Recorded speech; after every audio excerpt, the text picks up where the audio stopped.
Very good morning to all biological science DSA aspirants. DSC prepare అయ్యేటటువంటి biological science అందరికీ కూడా good morning అండి. ఈరోజు మనకి ఇంటర్మీడియట్ ఫస్ట్ ఇయర్ సంబంధించినటువంటి జువాలజీలో మనకి వర్గాల గురించి డిస్కస్ చేస్తున్నాం అండి. దీంట్లో జంతు వైవిధ్యం ఒకటి పార్ట్ 1లో మనకి పొరిఫెరా దగ్గర నుంచి పొరిఫెరా సిలెంట్రేటా ప్లాటి హెల్మిందిస్ నెమాటి హెల్మిందిస్ తర్వాత ఈ విధంగా మనం నెమటోడా వరకు మనం నేర్చుకోవడం జరిగింది. ఈరోజు అనిలేడా వర్గానికి సంబంధించినటువంటి క్లాసిఫికేషన్ గురించి నేర్చుకుందామండి. ఇది చాలా చాలా ఇంపార్టెంట్ చాప్టర్. దీంట్లో కూడా మనకి చాలా బిట్లు అయితే రావడానికి అవకాశం ఉంటుంది. చూడండి, అనిలేడా అనేటటువంటి పదం దేని నుంచి వచ్చిందంటే యాన్యులస్ అనేటటువంటి గ్రీకు పదం నుంచి వచ్చిందండి. యాన్యులస్ అనేటటువంటి లాటిన్ పదం. అనిలేడా అనేది ఇక్కడ పేరులోనే ఉంది, గుర్తుపెట్టుకోవడానికి. అనిలేడా అంటే అంటే లాటిన్ అని గుర్తుపెట్టుకోండి. అనిలేడా అనేది లాటిన్, యాన్యులస్ అనేటటువంటి లాటిన్ పదం నుంచి వచ్చింది. ఈడిస్ అంటే రూపం, ఇది గ్రీకు భాష పదం, అవసరం లేదు, ఇది ఇంపార్టెంట్. అనిలేడా అనేటటువంటి పదము యాన్యులస్ అనేటటువంటి లాటిన్ పదం నుంచి రావటం జరిగింది.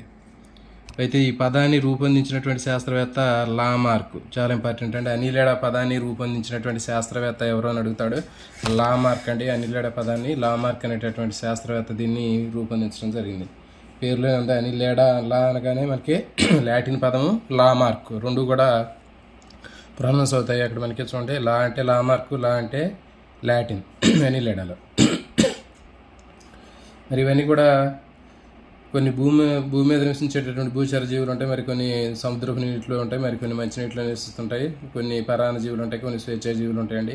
మనకి మొట్టమొదటిసారి మీరు అసలు ఏం చేయాలి అంటే ఏదైనా ఒక వర్గం అనగానే ఆ వర్గానికి సంబంధించినటువంటి ఫండమెంటల్స్ 2-3 మినిమం వాటి గురించి మనకి కంప్లీట్గా వాటి బాడీ స్ట్రక్చర్ ఎట్లా ఉంటుంది ఏంటి అనేది మీరు గుర్తుపెట్టుకున్నట్లయితే చాలా వరకు అనిలేడా ఏదైనా సరే వర్గానికి సంబంధించినటువంటి ఇన్ఫర్మేషన్ మనకి ఈజీగా మనం నేర్చుకోవడానికి అవకాశం ఉంటుంది, అంటే గుర్తుంటుంది.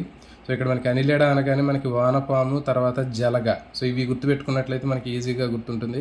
ప్లాటి హెల్మిందిస్ అనగానే బెద్దె పురుగు, తర్వాత ఈ విధంగా మనకి ఇంకా నీడేరి తీసుకున్నట్టయితే హైడ్రా. ఈ విధంగా మనకి ప్రతి ఒక్క వర్గానికి సంబంధించినటువంటివి ఒక 2-3 కనీసం వాటికి సంబంధించినటువంటి కంప్లీట్ డీటెయిల్స్ మనకి తెలిసి ఉంటుంది. కాబట్టి ఆ వర్గానికి సంబంధించినటువంటి జంతువుల పేరు గుర్తుపెట్టుకున్నట్టయితే మనకి వాటికి సంబంధించిన క్యారెక్టర్స్ మొత్తం కూడా ఈజీగా ఐడెంటిఫై చేయొచ్చు.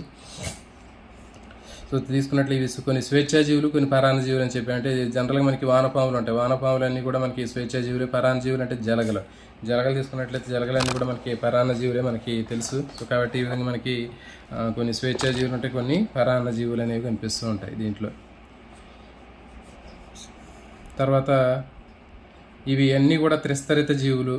తర్వాత ఇవి చెప్పాక శరీర నిర్మాణ అవయవ వ్యవస్థ అనేది ఉంటుందని చెప్పాము. వీటికి అవయవ వ్యవస్థ అనేది కనిపిస్తూ ఉంటుంది. త్రిస్తరిత జీవులు సమఖండ విన్యాసాన్ని ప్రదర్శిస్తాయి. సమఖండ విన్యాసం అంటే శరీరంలో ఉన్నటువంటి అన్ని అవయవాలు కూడా పూర్వాంతం నుంచి పరాంతం వరకు తీసుకున్నట్లయితే అన్ని ఖండిత పద్ధతిలో అమరి ఉంటాయి. ఆ ఖండితంలో ఒక సిస్టమేటిక్గా అరేంజ్ అయ్యి కనిపిస్తూ ఉంటాయి, దాన్ని సమఖండ విన్యాసం అంటారు.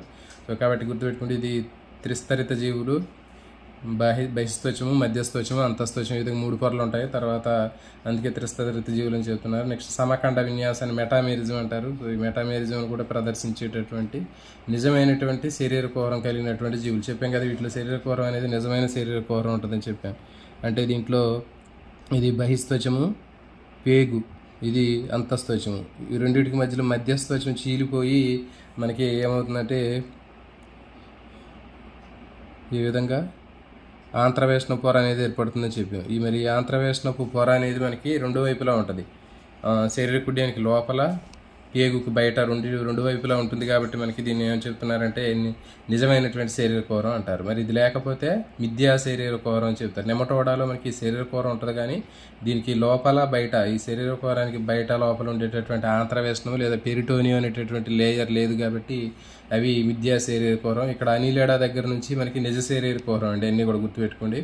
అనిలేడా దగ్గర నుంచి అన్నీ కూడా మనకి యూసిలోమేట్స్, నిజ శరీర కోరం కలిగినటువంటి జంతువులు. తర్వాత దీంట్లో దేహంలో వర్తుల కండరాలు, ఆయుత కండరాలు ఉంటాయండి. ఇప్పుడు దేహం అడ్డుకోతను తీసుకున్నట్లయితే మనకి ఇట్లా వర్తుల కండరాలు ఇట్లా ఉంటాయి, వర్తుల కండరాలు అడ్డంగా. తర్వాత ఇది అయిపోయిన తర్వాత ఆయుత కండరాలు, నిలువు కండరాలు ఇట్లా ఉంటాయి. సో ఈ విధంగా మనకి ఆయుత వర్తుల కండరాలు అనేవి కూడా కనిపిస్తుంటాయి దీంట్లో.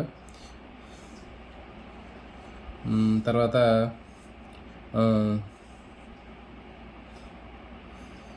శరీరంలో ద్రవం ఉంటుందంటే చెప్పాము, ఈ శరీర కుహరం అని చెప్పాము. శరీర కుహరంలో శరీర కుహర ద్రవం అనేటటువంటిది ఉంటుంది.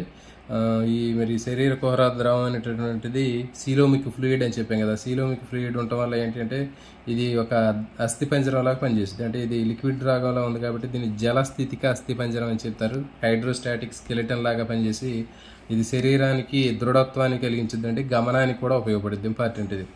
జలస్థితిక అస్థిపంజరం ఎక్కడ ఉంటుంది అని అడుగుతాడు, గుర్తుపెట్టుకోండి. అనిలిడా వర్గంలో మనకి జలస్థితిక అస్థిపంజరం అనేది ఉంటుంది. తర్వాత దీని యొక్క ఉపయోగం అని అడుగుతాడు.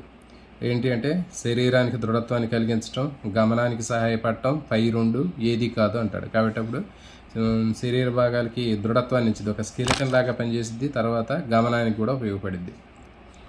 తర్వాత ఇంకా జలచర జీవులకి తీసుకున్నట్లయితే నీరిస్ అనేటటువంటిది నీటిలో నివసించేటటువంటి జీవండి. మనకి ఇది చూడడానికి ఎట్లా ఉంటుందంటే ఒక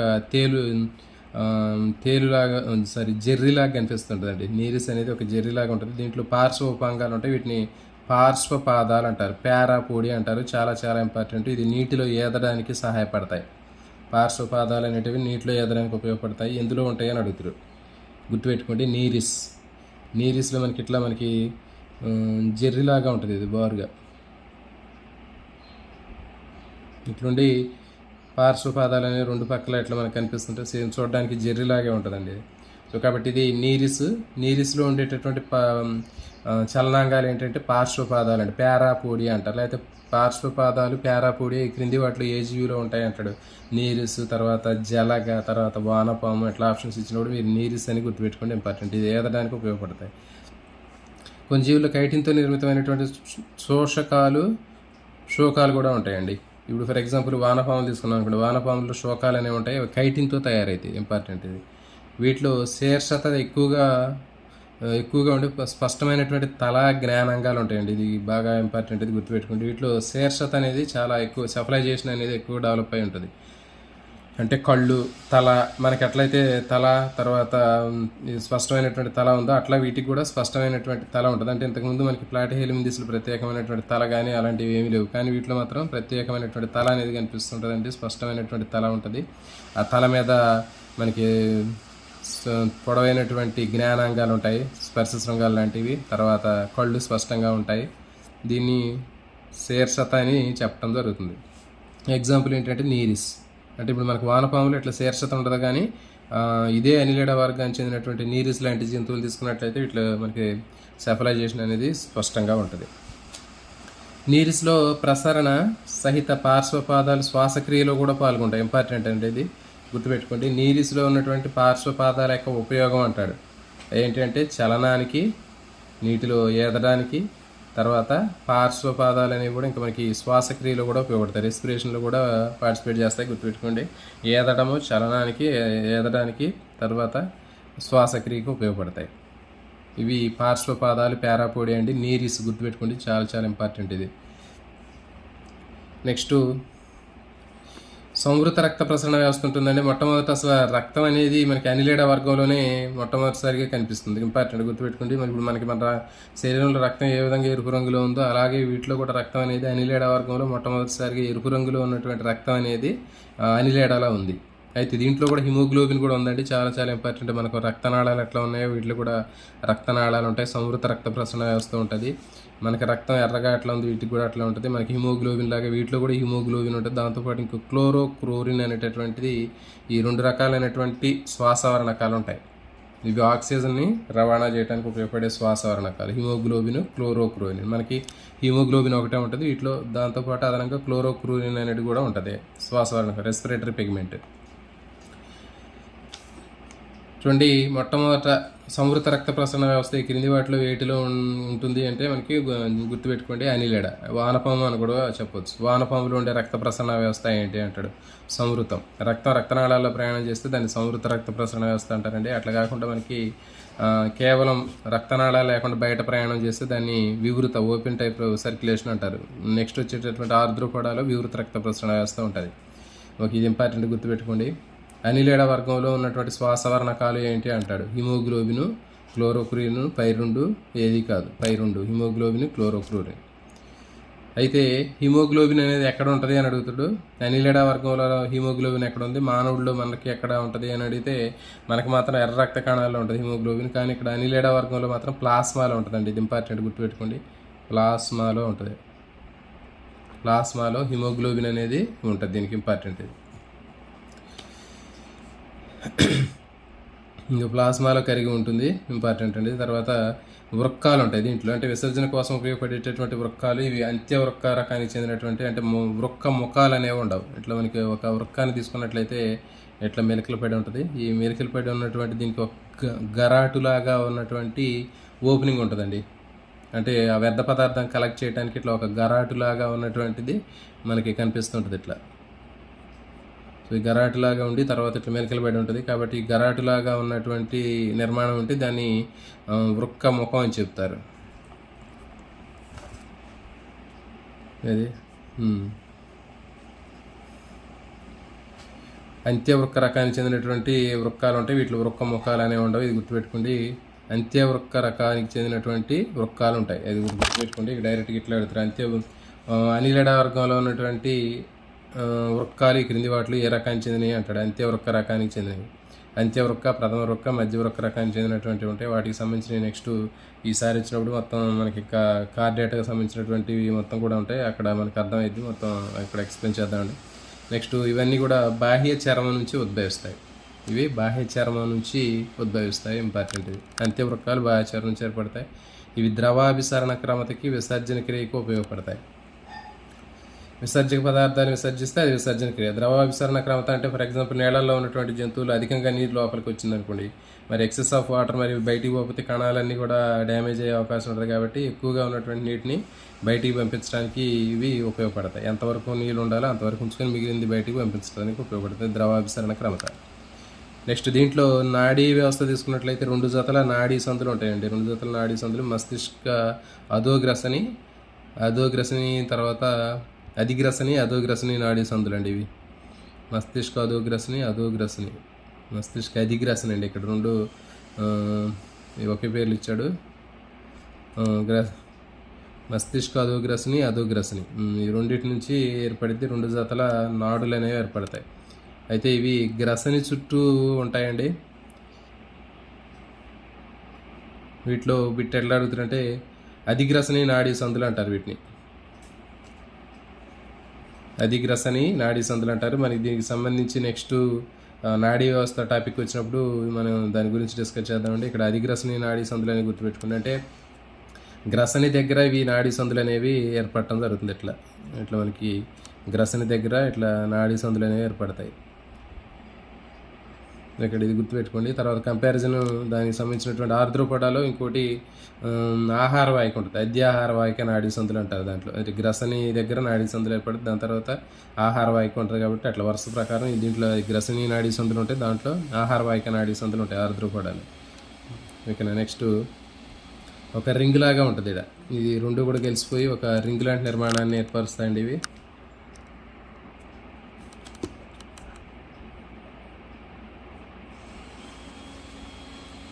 సో ఇట్లా ఒక రింగ్ లాంటి నిర్మాణాన్ని ఏర్పరుస్తాయి అండి. ఇది నాడీ వలయం అంటారు. తర్వాత నేత్రాలు, స్పర్శ, శృంగాలు మొదలైనటువంటి జ్ఞానవయవాలు ఉంటాయి వీటిలో. తర్వాత కొన్ని జీవులు ఏకలింగ జీవులు, స్త్రీ పురుష జీవులు వేరువేరుగా ఉంటాయి ఇవన్నీ. తర్వాత నీరిస్ ఏకలింగ జీవి, స్త్రీ పురుష జీవులు వేరువేరుగా ఉంటాయి. నెక్స్ట్ ఉభయలింగ జీవులు తీసుకుంటే వానపాములు, జలగలు. సో ఇవి 2 కూడా మనకి అనిలిడా వర్గానికి చెందినటువంటి ఉభయలింగ జీవులు అండి. చూడండి, వానపాము కానీ జలగలు కానీ 2 స్త్రీ పురుష ప్రత్యుత్పత్తి అవయవాలు 2 ఒకే దాంట్లో ఉంటాయి. కాబట్టి ఇవి ఉభయలింగ జీవులు. తర్వాత నీరిస్ ఇది ఏకలింగ జీవి, యూనిసెక్సువల్. ఇవి బైసెక్సువల్, హెర్మోప్రోడైట్స్ అంటారు వీటిని. తర్వాత లైంగిక ప్రత్యుత్పత్తి జరిగింది. సంపూర్ణమైనటువంటి పూర్ణభంజిత సర్పిల రకానికి చెందింది. ఇది ఒకటి ఇంపార్టెంట్, గుర్తుపెట్టుకోండి. అనిలిడాలో జరిగే పిండం ఏర్పడిన తర్వాత, పిండంలో సంయుక్త బీజం ఏర్పడిన తర్వాత మనకి సంయుక్త బీజం ఇట్లా విభజనలు అనేవి జరుగుతాయి. మరి ఆ విభజనల్ని ఏమంటారు అంటే పూర్ణభంజిత సర్పిల రకానికి చెందింది. అంటే సర్పిలాకారంలో విభజన అనేది జరిగింది. కాబట్టి పూర్ణభంజిత సర్పిల విధానాలు జరుగుతాయి, గుర్తుపెట్టుకోండి. ఇది ఇంపార్టెంట్. నెక్స్ట్ ప్రత్యక్ష అభివృద్ధి జరిగిందండి. వీటిలో కొన్నిట్లో ఉభయలింగ జీవులు తీసుకుంటే వీటిలో మనకి ఉభయలింగ జీవులు తీసుకున్నట్టయితే జలగ కానివ్వండి, వానపాము కానీ తీసుకుంటే వీటిలో ఎలాంటి లార్వా ఉండదు. లార్వా దశ లేదు కాబట్టి వీటిలో ప్రత్యక్ష అభివృద్ధి అనేది జరిగింది. లార్వా ఉంటేనే పరోక్ష అభివృద్ధి అంటారు దాన్ని.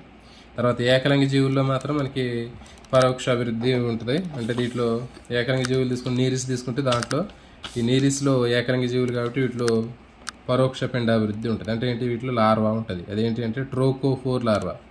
చాలా చాలా ఇంపార్టెంట్ అని గుర్తుపెట్టుకోండి. అనిలేడాకి సంబంధించినటువంటి లార్వా ఏది అంటే ట్రోకోఫోర్ లార్వా. మీరు ప్రిపేర్ అయ్యేటప్పుడు ఒక పేపర్ మీద అన్ని రకాలైనటువంటి దీన్ని మీరు అనాలిసిస్ చేసి రాసుకుంటూ ఉండాలంటే అన్నీ ఇట్లా చదువుకుంటే మీకు కొంచెం లాస్ట్లో ఇబ్బంది అయింది. కాబట్టి ఒక పేపర్ మీద అన్ని వర్గాలకు సంబంధించిన వరుసగా రాసుకోండి. వాటికి సంబంధించినటువంటివి వర్గానికి సంబంధించినటువంటి ఎగ్జాంపుల్స్ 2-3 మినిమం రాసుకోండి. అదొక పేజీలో రాసుకోండి. తర్వాత వాటికి సంబంధించినటువంటి లార్వా స్టేజెస్ కూడా రాసుకోండి. ఇప్పుడు ఫర్ ఎగ్జాంపుల్ పొరిఫెరా దగ్గర నుంచి మనకి అన్ని లార్వాలు వస్తాయి. కాబట్టి ఏ లార్వా దేంట్లో ఉందో కన్ఫ్యూజ్ లేకుండా ఉండాలంటే ఒక పేపర్ మీద రాసుకొని అతికించుకొని మీరు ప్రిపేర్ అయ్యేటటువంటి రూమ్లోనే దాన్ని అక్కడ స్టిక్ చేసుకోండి. సో రెగ్యులర్గా మనం వాటిని అటు ఇటు వెళ్ళేటప్పుడు చూస్తూ ఉంటాం కాబట్టి మనకి ఎక్కువగా నోటెడ్ అయ్యే అవకాశం ఉంటుంది. సో తర్వాత నీరిస్ ఎగ్జాంపుల్స్ నీరిస్, పెరిటిమా, మెగాస్పోలెక్స్, హైరుడినేరియా. ఇది జలగండి. ఈ రెండు కూడా జలగలు. తర్వాత ఇది వానపాము, ఇది నీరిస్. కాబట్టి దీనికి సంబంధించిన ఇక్కడ మీకు ఈ విధంగా ఇలాంటి క్వశ్చన్లు పార్శ్వపాదాలు, తర్వాత జలస్థితికి అస్థిపంజరము, తర్వాత ఇందులో ఉండేటటువంటి శ్వాసవర్ణకాలు, తర్వాత వృక్కాల రకాలు, తర్వాత దీంట్లో ఉండేటటువంటి ఏకలింగ జీవులు, ఉభయలింగ జీవులు, తర్వాత ఇందులో విభజనలు, తర్వాత వీటికి సంబంధించినటువంటి లార్వా. సో ఇవి దీని నుంచి ఎక్కువగా రావడానికి అవకాశం ఉంటుందంటే ఇవి ఎక్కువగా మీరు వీటిని చదువుకోండి. నెక్స్ట్ వర్గీకరణ తీసుకున్నట్లయితే మనకి వర్గీకరణలో మనకి అనిలేడాలో 3 విభాగాలు అనేవి ఉంటాయండి. పాలీకీట, ఓలిగోకీట, హైరుడినేరియా. సో ఇవి పాలీకీట, ఓలిగోకీట, హైరుడినేరియా అనేటటువంటి 3 రకాలైనటువంటి విభాగాలు ఉంటాయి. ఇప్పుడు ఈ విభాగాల గురించి ఒక్కో దాని గురించి చూద్దాం.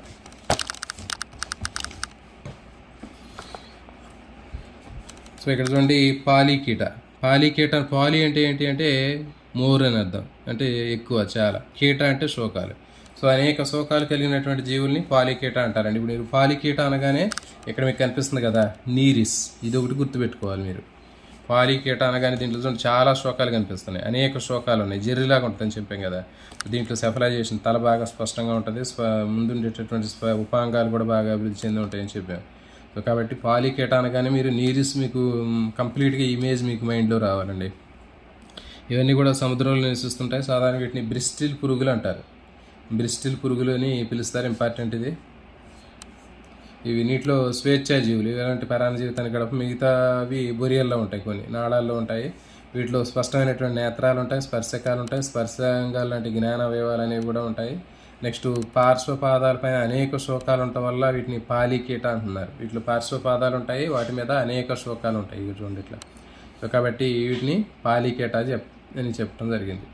ఇవి గమనానికి, శ్వాసక్రియలో ఉపయోగపడతాయని చెప్పాం. సో దీంట్లో మనకి ఉండే పార్శ్వపాదాలు పారాపూడి అనేది లోకోమోషన్కి, తర్వాత రెస్పిరేషన్, శ్వాసక్రియకి కూడా ఉపయోగపడింది ఇది. తర్వాత వీటిలో క్లైటెలం అనేది ఉంటుందండి. క్లైటెలం అంటే ఏంటంటే ఒక గుడ్ల తిత్తి లాంటిది. ఫలదీకరణం చెందినటువంటి ఆ పిండాలు మొత్తం కూడా గుడ్ల తిత్తిలో ఉండి అది ఒక చోట తేమగా ఉన్న ప్రాంతంలో వదిలేస్తే దాంట్లోంచి మళ్ళీ వానపాములు అనేవి బయటికి రావడం జరుగుతుంది, జీవులు. దాన్ని క్లైటెలం అంటారు, గుడ్ల తిత్తి ఇది. తర్వాత ఇవన్నీ కూడా ఏకలింగ జీవులే. బీజవాహికలు ఉండవు. సంయోగ బీజాలు శరీర కోరములకు విడుదల చేసిన తర్వాత వృక్కరంధ్రాల ద్వారా బయటికి వెలువడతాయి. శరీరం మీద వృక్కరంధ్రాలు ఉంటాయని చెప్పాం కదా, అంతే వృక్క రకానికి చెందిన ఆ రంధ్రాల ద్వారా ఈ సంయోగ బీజాలు నేలలోకి వస్తాయి. బాహ్య ఫలదీకరణం జరిగిద్ది. ట్రోకోఫోర్ డెంబకం ఉంటుంది. సో ఇది ఇంపార్టెంట్ అండి దీనికి సంబంధించి. సో ఇది గుర్తుపెట్టుకోండి. దీంట్లో మనం పాలీకీటాలు గుర్తుపెట్టుకునేవి ఏంటి అంటే మీరు ఇది బ్రిసిల్ పురుగులు అంటారంటే ఇంపార్టెంట్ ఇది. బ్రిసిల్ పురుగులు అనేటటువంటి ఏ సముదాయానికి చెందుతాయంటే పాలీకీట. తర్వాత స్పష్టమైనటువంటి నేత్రాలు, స్పర్శకాలు, స్పర్శాంగాలు వంటి జ్ఞానావయవాలు కలిగినటువంటి అనిలేడా వర్గంలో ఉన్నటువంటి విభాగం ఏది అంటాడు పాలీకీట. తర్వాత పార్శ్వపాదాలు, అనేక పార్శ్వపాదాలు కలిగి పార్శ్వపాదాల మీద శోకాలు కలిగినటువంటి, ఎక్కువ శోకాలు కలిగినటువంటి జీవి ఏది అంటే మనకి పాలీకీట. దాంట్లో మనకి నీరిస్. తర్వాత క్లైటెల్లం కింది వాటిలో వేటిలో క్లైటెల్లం ఉండదు అంటాడు. పాలీకీటలో క్లైటెల్లం ఉండదు. తర్వాత పార్శ్వపాదాల యొక్క ఉపయోగం అంటాడు పారాపూడియా, లోకోమోషను, రెస్పిరేషను. తర్వాత దీంట్లో ఉండే లార్వా ఏది అడుగుతారు, ట్రోకోఫోర్ డెంబకం. ఇంపార్టెంట్. పాలీకీటాలో ఉండే లార్వా ఏది అంటే ట్రోకోఫోరా డెంబకం. ఎగ్జాంపుల్ గుర్తుపెట్టుకుంటే నీరిస్ని ఇసుక పురుగు లేదా ర్యాగ్ వామ్ అని పిలుస్తారంటే కామ్ వామ్ అంటారు, ఇంపార్టెంట్ ఇవి. తర్వాత ఎఫ్రోడైట్ సముద్రపు చుంచేలుక అంటారు, అరానికోలా లగ్గు వామ్ అంటారు. ఇవన్నీ కూడా బ్రాకెట్లో ఉండేటటువంటి జనరల్ నేమ్స్ కూడా చాలా ఇంపార్టెంట్ అండి. వీటిని కూడా అడుగుతాడు. ఇసుక పురుగు అని క్రింది వాటిలో దేని పిలుస్తారు అంటాడు, లేకపోతే సముద్రపు చుంచేలుక అని దేని పిలుస్తారు అని అడుగుతాడు. కాబట్టి ఇవన్నీ కూడా మీరు ఈ పేర్లు, వీటికి సంబంధించిన బ్రాకెట్లో ఉండే జనరల్ నేమ్స్ కూడా గుర్తుపెట్టుకోవాలి. నెక్స్ట్ ఓలిగో కీట తీసుకున్నట్లయితే చూడండి, ఇవి ఓలిగో అంటే కొద్దిగా, కీట అంటే శోకాలు, కొద్ది శోకాలు ఉంటాయి వీటిలో. సో దీంట్లో మీరు ఓలిగో కీట అనగా మీరు వానపామును గుర్తుపెట్టుకోండి. వానపామును గుర్తుపెట్టుకుంటే మీకు ఈజీగా దీనికి సంబంధించిన పెట్టుకోవచ్చు. పాలికీట అంటే నీరిస్ని గుర్తుపెట్టుకోండి. ఓలిగో కీట అంటే మనకి ఇక్కడ పెరిటిమా అని గుర్తుపెట్టుకోండి. వానపాము, పెరిటిమా, మెగోస్కోలెక్స్, ట్యూబోఫెక్స్ ఇవన్నీ కూడా మనకి వానపాము రకాలు.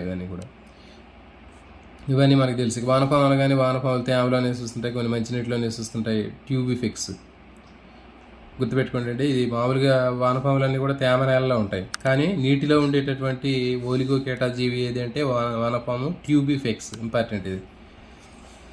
దీంట్లో స్పష్టంగా తల ఉండదు, మనం అంతకుముందు చెప్పాము. పాలికీటలో నీరిస్ తీసుకుంటే స్పష్టమైనటువంటి తల, స్పర్శాంగాలు ఇవన్నీ ఉంటాయని చెప్పాము, నేత్రాలు. కానీ వీటిలో ఎలాంటి నిర్దిష్టమైనటువంటి తల ఉండదు. తర్వాత కైటిన్తో నిర్మితమైనటువంటి శోకాలు ఉంటాయి. ఈ శోకాలు చలనానికి ఉపయోగపడతాయి.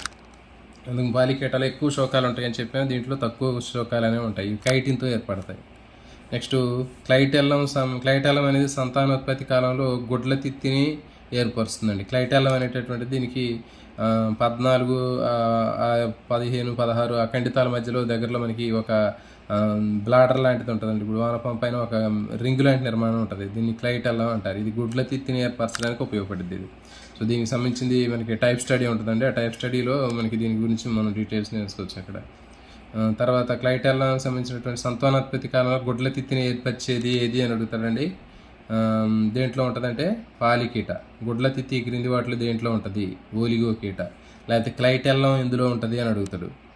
పాలికీట, ఓలిగో కీట, హైరుడినేరియా. ఇక్కడ మనకి ఓలిగో కీటలో మనకి క్లైటెల్లం ఉంది. తర్వాత ఈ క్లైటెల్లం ఉపయోగం ఏంటి అని అడుగుతాడండి. క్లైటెల్లం ఉపయోగం ఏంటి అంటే మనకి ఇది గుడ్ల తిత్తిని, సంతానోత్పత్తి కాలంలో గుడ్ల తిత్తిని ఏర్పరిచి ఆ గుడ్ల తిత్తిలో ఫలదీకరణం చెందినటువంటి అండాలు పెరిగి చిన్న చిన్న పిల్లజీవులుగా ఏర్పడతాయి. చెప్పాం కదా, దీంట్లో ఎలాంటి లార్వా దశ ఉండదని చెప్పాం కదా. కాబట్టి సంయుక్త బీజాలు అభివృద్ధి చెంది ప్రత్యక్ష అభివృద్ధి జరిగి పిండాలు అనేవి అంటే పిల్లజీవులు అనేవి రావడం జరుగుతుంది. దీంట్లో డెంబక దశ అనేది ఉండదు, ఇంపార్టెంట్ ఇది.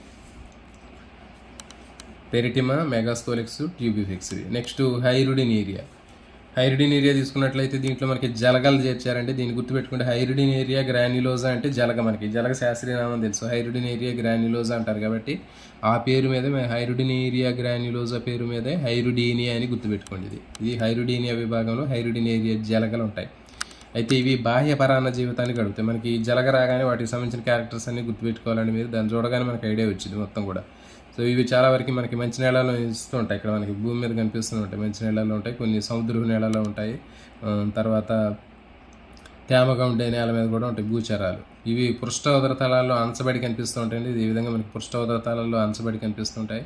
నిర్దిష్ట సంఖ్యలో ఖండితాలు ఉంటాయి, ఖండితాలు ఉపఖండితాలుగా ఉంటాయండి. ఇప్పుడు ఫర్ ఎగ్జాంపుల్ ఖండితాలు ఇవి 1, 2, 3 ఖండితాలు ఉన్నాయి. ఇక్కడ 1, 2, 3 ఖండితాలు ఉన్నాయి. ఈ 3 ఖండితాలు మళ్ళీ ఇంకా సన్నగా ఉన్నటువంటి ఖండితాల్లాగా అనిపిస్తాయి, కానీ ఇవేంటంటే ఉపఖండితాలు ఇవి. ఇప్పుడు సెంటీమీటర్కి మనకి సెంటీమీటర్లు తీసుకున్నప్పుడు ఆ సెంటీమీటర్ గీత దగ్గర మళ్ళీ మనకి చిన్న చిన్న మిల్లీమీటర్స్ కనిపిస్తుంటాయి. అట్లా దీంట్లో కూడా మనకి ఖండితాలు కనిపిస్తుంటాయి. ఆ ఖండితాల్లో మళ్ళీ చిన్న చిన్నవి కనిపిస్తుంటాయి, వాటిని ఉపఖండితాలు అంటారు. కానీ ఆ ఉపఖండితాలు అనేవి బయట మాత్రమే ఉంటాయి, దానికి అంతరంగా ఉండవు అవన్నీ కూడా. సో కాబట్టి ఉపఖండితాలు అనేవి బాహ్యంగా ఉంటాయి, కానీ ఖండీభవనం అనేది దాంట్లో కనపడదు ఉపఖండితాలకి. ఖండితాలు మాత్రం నిర్దిష్టంగా లోపల ఉంటాయి. తర్వాత శోషకాలు తీసుకున్నట్లయితే శోషకాల సహాయంతో చలనం జరిగింది మనకి తెలుసు. ఇక్కడ జలగలు తీసుకున్నట్లయితే పూర్వాంతంలో ఒక స్టిక్కర్ లాంటిది ఉంటుంది, జిగురు లాంటి స్టిక్కర్ లాంటి దాంతో గట్టిగా అతుక్కొని ఇది చలనాన్ని జరుగుతూ ఉంటుంది. సంతానోత్పత్తి కాలంలోనే క్లైటెల్లం స్పష్టంగా ఉంటుంది, ఇది ఇంపార్టెంట్ అండి, గుర్తుపెట్టుకోండి. మనకి ఓలిగో కీటాలో వానపాము తీసుకున్నట్టయితే వానపాములో క్లైటెల్లం అనేది ఎప్పటికీ శాశ్వతంగా ఉంటుంది, దాని క్లైటెల్లం. కానీ జలగల్లో మాత్రం హైరిడినేరియాలో క్లైటెల్లం అనేది కేవలం గుడ్ల సంతానోత్పత్తి కాలంలో మాత్రమే మనకి కనిపిస్తుంటుంది, స్పష్టంగా ఉంటుంది. చూడండి, ఇది సంతానోత్పత్తి కాలంలో మాత్రమే క్లైటల్న స్పష్టంగా ఏర్పడి అది గుడ్ల తిత్తిని తయారు చేసిద్ది, తర్వాత కనిపించదండి. ఇది ఇంపార్టెంట్. నెక్స్ట్ శరీర కురంలో ప్రత్యేకంగా బోట్రాయిడల్ కణజాలం అనేది ఉంటుంది. ఇది చాలా చాలా ఇంపార్టెంట్ అండి. బోట్రాయిడల్ కణజాలం అనేటటువంటిది చాలా రకాలైనటువంటి విధులు నిర్వహిస్తుంటుంది. అది విసర్జన క్రియలో కానివ్వండి, ఇంకా కాల్షియం ఇవ్వడం, చూడండి కాల్షియంని నిల్వ చేయడంలో కానీ ఉపయోగపడుద్ది. కాబట్టి బోట్రాయిడల్ కణజాలం అనేది ఎక్కడ ఉంటుందంటే హైరుడినీరియా లేదా జలగల్లో ఉండేది బోట్రాయిడల్ కణజాలం. మరి ఈ కణజాలం అనేది దేంట్లో ఉంటుంది అని అడుగుతారు, జలగా లేకపోతే హైరుడినీరియా. ఇది ద్రాక్ష గుత్తును పోలి ఉంటుంది. దీని గురించి భిన్న అభిప్రాయాలు ఉండే. విసర్జన క్రియలో ఉపయోగపడేది. ఇనుము, కాల్షియం నిల్వ చేయడానికి, గాయం తగిన ప్రాంతాల్లో రక్తనాళాలను పునర్నిర్మాణం చేయడానికి ఉపయోగపడుద్ది. దీనికి సంబంధించినటువంటి ఉపయోగాలండి. నెక్స్ట్ ఇవన్నీ కూడా ఉభయలైంగిక జీవులు, బైసెక్సువల్ అనిమల్స్. తర్వాత పురుష జీవుల్లో ప్రత్యుత్పత్తి వ్యవస్థలో మేహనము, సెర్రస్ అనేటటువంటి సంపర్క అవయవం ఉంటుంది, గుర్తుపెట్టుకోండి, ఇది ఇంపార్టెంట్. హైరుడినీరియా జలగల్లో ఉన్నటువంటి పురుష జీవులు ఉండే సంపర్క అవయవం ఏంటి అంటే మేహనము లేదా సెర్రస్ అంటారు.